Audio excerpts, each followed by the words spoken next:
अगर आपको पता चले। नेता नगरी के इस सत्र का नाम है फुर्सत की सलाह, जहां हम अपने हिस्से की किताबों की, फिल्मों की और दूसरे तजुर्बों की बातचीत करते हैं। फुर्सत की सलाह में सबसे पहले बात किताब की, सबसे पहले बात उस शख्स की जो मेरे और मेरे जैसे हजारों पत्रकारों के लिए एक प्रेरणा स्रोत रहा।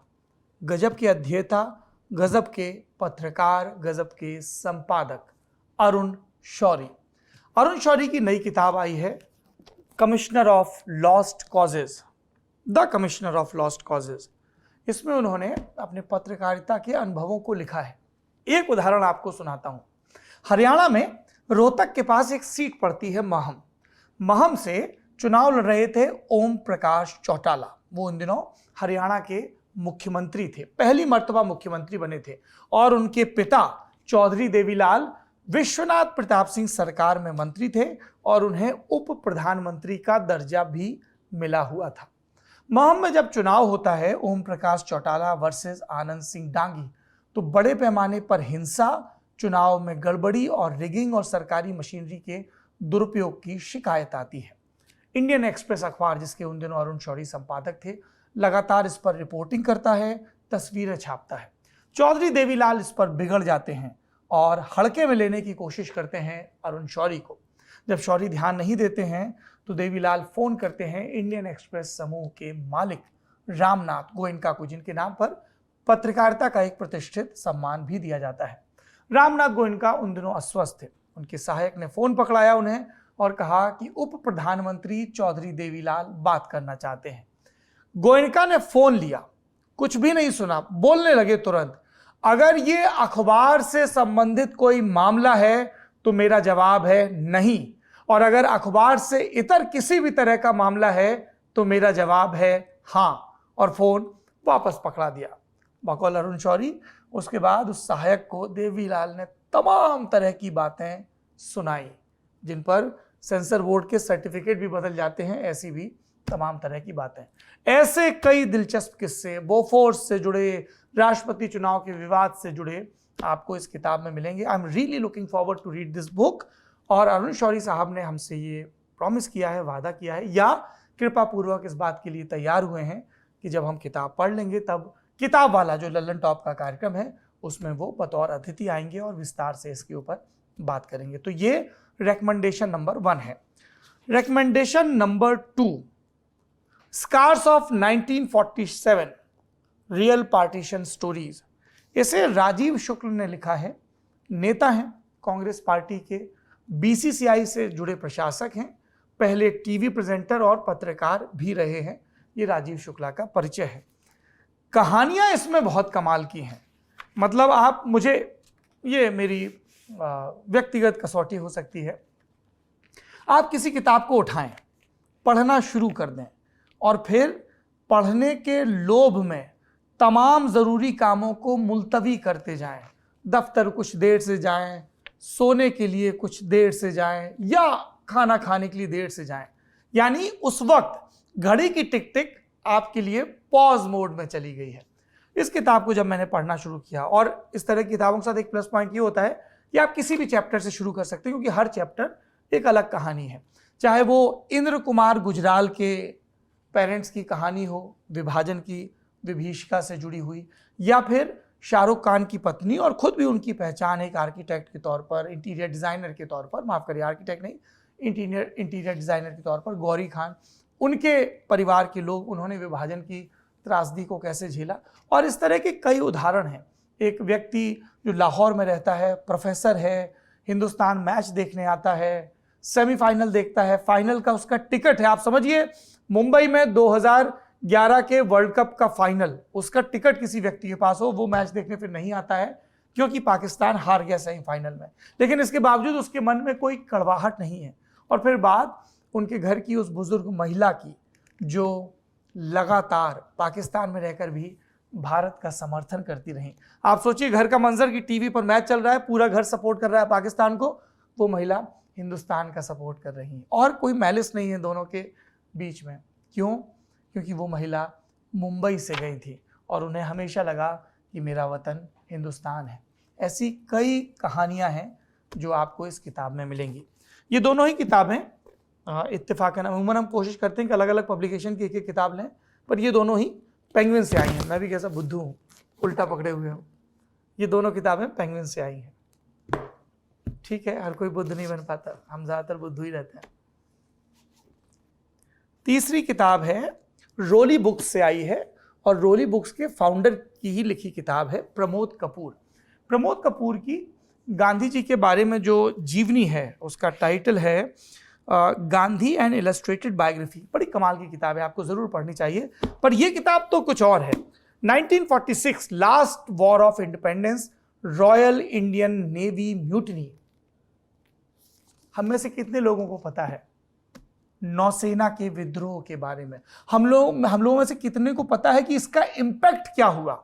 मतलब ब्रिटिश इंपीरियलिज्म, उनका जो साम्राज्यवाद था, उसकी सबसे बड़ी बुनियाद थी कि सेना उनके प्रभुत्व में थी, सेना अनुशासनबद्ध थी। उस सेना में विद्रोह हुआ, पहले आजाद हिंद फौज का और फिर नेवी में, और उसका किस तरह का असर पड़ा। और इसका दूसरा पक्ष है कि जो हमारी आजादी के नायक हैं, ऐसे तमाम कद्दावर नेताओं ने इस विद्रोह को कैसे डिस्कार्ड किया, डिसोन किया। तो इसके बारे में बहुत शोध पूर्वक, श्रम पूर्वक लिखी गई ये किताब है। आप यूं समझिए कि इस पर जो साखी है 3 लोगों की, वो कितने महत्वपूर्ण लोग हैं। डॉक्टर आशीष नंदी लिखते हैं कि we should be beholden to Pramod Kapoor for telling the story from the perspective of the humble ratings who fought their battle, abandoned by some of our best known freedom fighters who, like hard-boiled politicians ready to take on the responsibility of ruling India, were unwilling to stall the transfer of power. फिर रुद्रांशु मुखर्जी कमाल के historian लिखते हैं, this book is a major achievement based on incredible research. ये बहुत महत्वपूर्ण है। आजकल व्हाट्सएप के ज़माने में हमें जो मिलता है हम उस पर यकीन कर लेते हैं। ऐसे में शोधपरक ढंग से तथ्यों को, नए तथ्यों को आलोक में लाकर किताब को लिखना। So I strongly recommend this book. इसे पढ़ने का मैं इरादा रखता हूँ। चौथी और आज की आखिरी किताब, किताबें और भी हैं लेकिन मुझे लगा कि अगली बार के लिए थोड़ा सा ना किताब वाला करने का फ़ायदा रहता है, शायद संपादकी का भी रहता हो। एक जॉर्ज फर्नांडिस के ऊपर बड़ी कमाल की बायोग्राफी आ रही है, तो उसकी भी एडवांस कॉपी आ गई है मैन्युस्क्रिप्ट, तो वो भी पढ़ूंगा। अब पता नहीं कैसे समय निकलेगा, पर पढ़ूंगा ज़रूर। इंडिया टुडे की साहित्य वार्षिकी लॉन्च होने वाली है, तो ये 200-250 पन्ने का आपको अभिनव साहित्य मिलेगा, शानदार, आत्मा तृप्त हो जाए। तो उसके भी फाइनल पन्ने पढ़ रहा हूँ। खैर, ये आखिरी किताब आज की है, मलिकाए हिंद, नूर जहां का अचरज भरा शासनकाल। रूबी लाल ने इसको लिखा है। मूलतः ये किताब अंग्रेजी में लिखी गई थी, इसका हिंदी में अनुवाद हुआ है। रूबी लाल एमरी यूनिवर्सिटी में साउथ एशियन स्टडीज़ की प्रोफेसर हैं। हमने मुग़ल बादशाहों के नाम याद कर लिए, उसी क्रम में हमने याद कर लिया कि अच्छा साहब शाहजहां और मुमताज़ महल और जहांगीर और नूरजहां, पर शायद हमने गौर से नहीं पढ़ा कि जहांगीर के शासन के उत्तरार्ध में वो नूरजहां ही थी जो सत्ता को चला रही थी, सिर्फ प्रतीकात्मक तौर पर नहीं, फुल फ्लेजेड ढंग से। तो इन नूरजहां की क्या कहानी है, कैसे ये मुग़ल सल्तनत में दाखिल होती हैं, कैसे अपने रुतबे को मजबूत करती हैं, और क्यों इन्हें एक ताकतवर शासक माना जाता है, उसके बारे में ये रूबी लाल ने लिखा है। और रूबी लाल शुरुआत एक व्यक्तिगत अनुभव से करती हैं, है ना।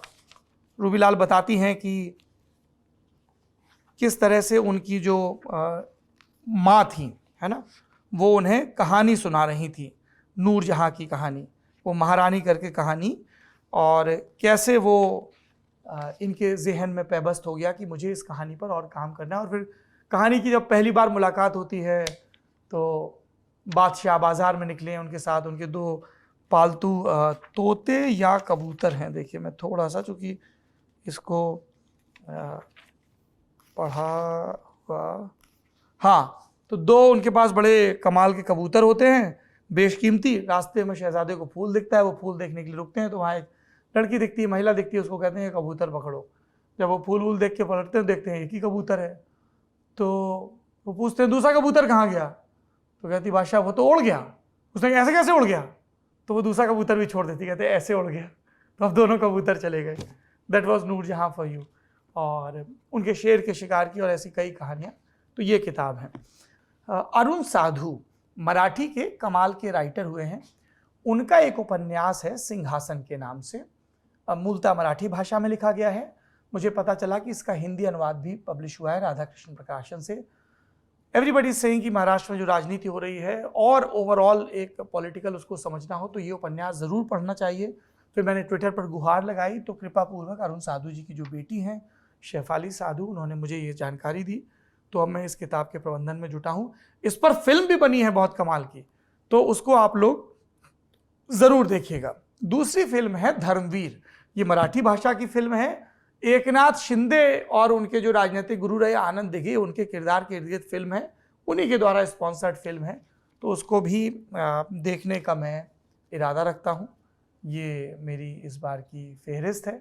आप लोग क्या देख रहे हैं, क्या सुन रहे हैं, हमको ज़रूर बताइए। और फुर्सत लगे तो जो कमाल की फिल्म है कोडा, आँख मूंद कर उसके गाने ज़रूर सुनिएगा। अपना ख्याल रखिए।